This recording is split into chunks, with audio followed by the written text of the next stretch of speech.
और कतौ होई निश्चर से भेंटा, प्राण ले एक एक चपेटा। बहु प्रकार गिरी कानन है रही, को मुन मिलई ताही सब घेरई। कहीं किसी राक्षस से अगर भेंट हो जाती है तो एक एक चपत में ही उनके प्राण ले लेते हैं बंदर। पर्वतों और वनों को बहुत प्रकार से खोज रहे हैं, कोई मुनि मिल जाता है तो पता पूछने के लिए उसके चारों तरफ उसको घेर लेते हैं सारे बंदर। अरे लागी त्रिसाय अतिशय कुलाने, मिलई न जल घन गहन भुलाने। मन हनुमान कीन अनुमाना, मरण चाहत सब बिनि जल पाना।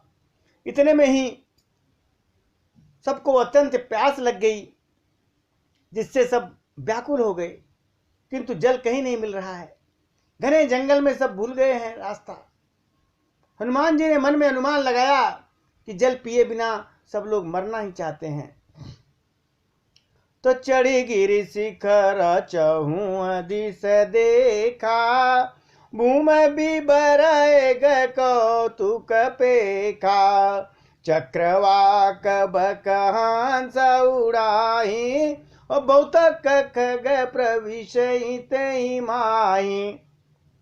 फिर हनुमान जी ने पहाड़ी की चोटी पर चढ़कर चारों ओर देखा तो पृथ्वी के अंदर एक गुफा में उन्हें एक आश्चर्य दिखा कि उसके ऊपर चकवे बगुले हंस उड़ रहे हैं और बहुत से पंछी उस गुफा में प्रवेश कर रहे हैं। तो गिरते उतर पवन सुत आवा, सब कहु लई सोई विवर देखावा। आगे कह हनु मंत ही लीना, पैठे बिबर विलंबन कीना। पवन कुमार हनुमान जी पर्वत से उतर आए और सभी बंदरों को ले जाकर उन्होंने वो गुफा दिखाई। सबने हनुमान जी को आगे कर लिया और वे गुफा में प्रवेश कर दिए। अरे दीख जाई उपवन बरसर, विगसित बहुकंज।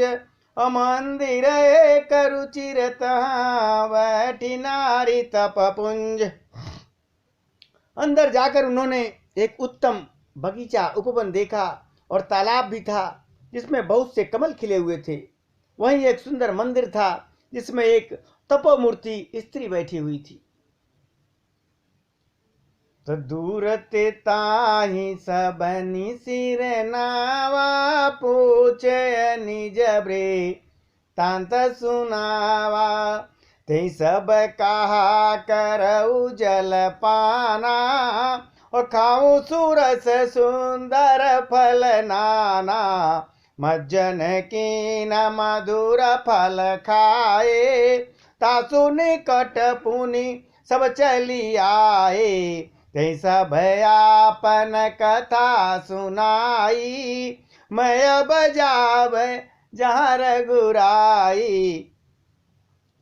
दूर से ही सभी बंदरों ने उस तपोमूर्ति स्त्री को प्रणाम किया और पूछने पर अपना सारा वृत्तांत सुनाया। तब उसने कहा कि ठीक है, आप लोग जलपान करो और भांति भांति के रसीले सुंदर फल लगे हैं, खाओ जाके। आज्ञा पाकर सबने स्नान किया, मीठे फल खाए और फिर सब उसके पास चले आए, उस तपोमूर्ति स्त्री के पास चले आए। तो उसने अपनी सारी कथा सुनाई और कहा कि मैं अब वहां जाऊंगी जहां श्री रघुनाथ जी हैं, और मैं तो प्रभु के पास जाऊंगी और तुम लोग बाहर नहीं निकल पाओगे। मैं अब बाहर निकालने का तरीका बना रही हूं। क्या करती है? कहती है स्त्री वो, अरे मुदऊ नयन बिबरत जी जाऊं, पैयव सीतहि जन पछिताहू। और नयन मुद पुनि देखई भीरा, ठाड़े सकल सिंधु के तीरा। उस तपोमूर्ति स्त्री ने कहा, सब लोग आंख बंद कर लो और गुफा को छोड़कर बाहर जाओ।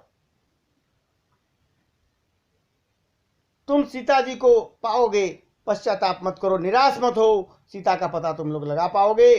आंखें मूंद कर फिर सब आंखें जब खोलते हैं तो सब वीर क्या देखते हैं कि सब समुद्र के किनारे खड़े हैं।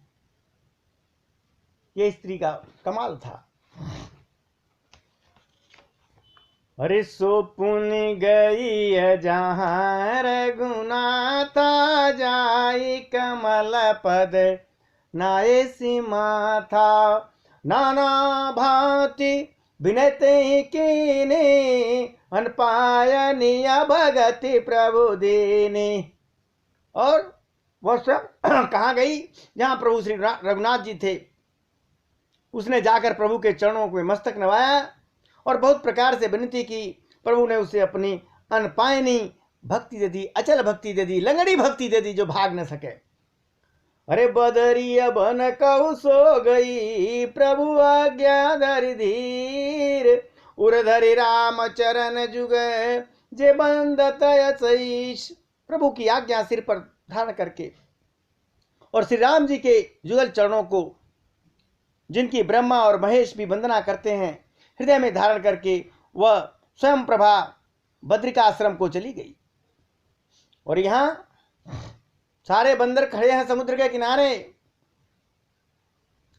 अरे यहाँ विचार कपि मन माही, बीती अवध काज कछु नाही, सब मिली कहीं परस पर बाता, बिन सुधल करब का भ्राता, का अंगद लोचन भरी मारी, दु प्रकार भई मृत्यु हमारी, यहाँ न सुधि सीता कय पाई, वहाँ गए मारही कपिराई।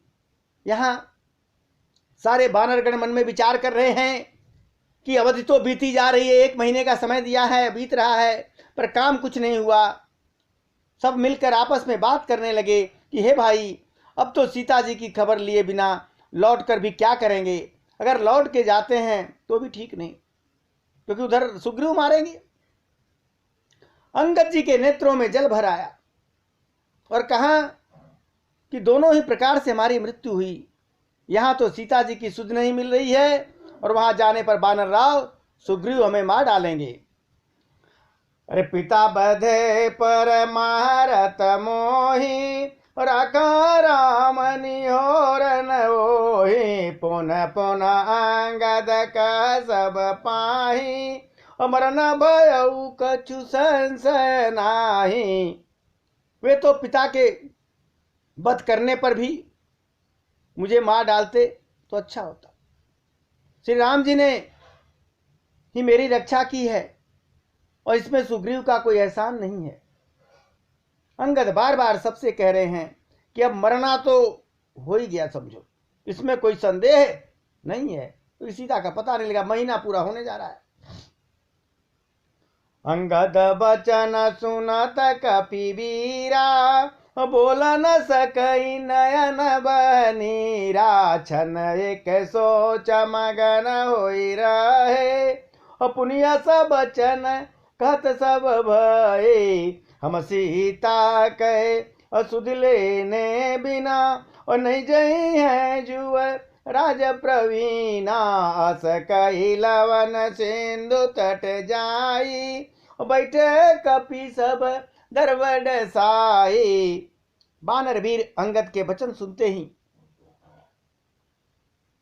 सारे वीर वचन सुन रहे हैं, बानर अंगद जी आंखों में आंसू लिए कह रहे हैं, कोई कुछ नहीं बोल रहा है, उनके नेत्रों में जल बह रहा है।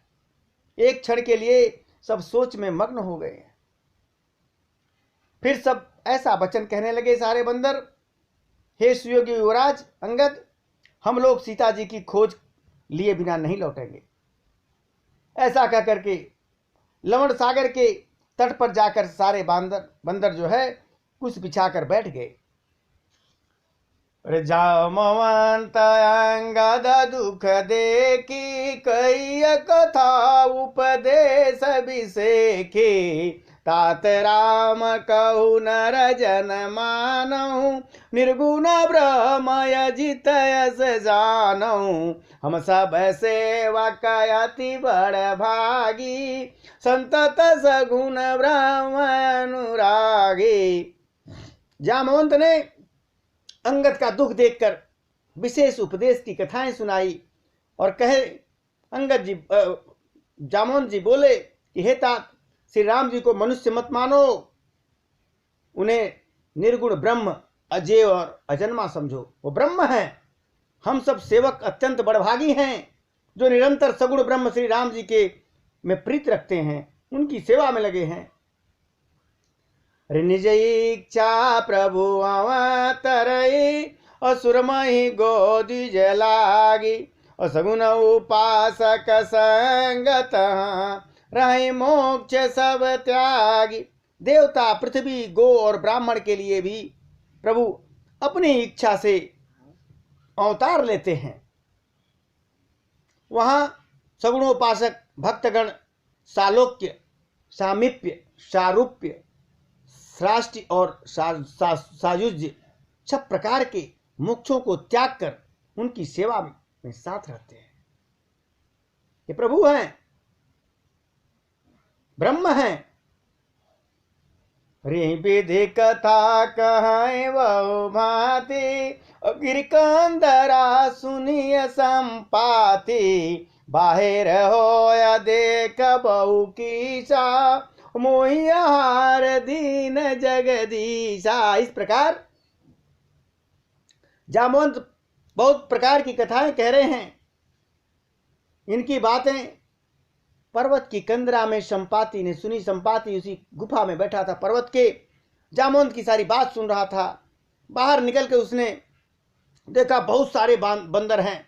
तब वो बोला कि आज तो जगदीश्वर ने मुझको घर बैठे हुए आहार दे दिया, बहुत सारे आहार भेज दिया, आज तो खूब भरपेट खाऊंगा इन्हें।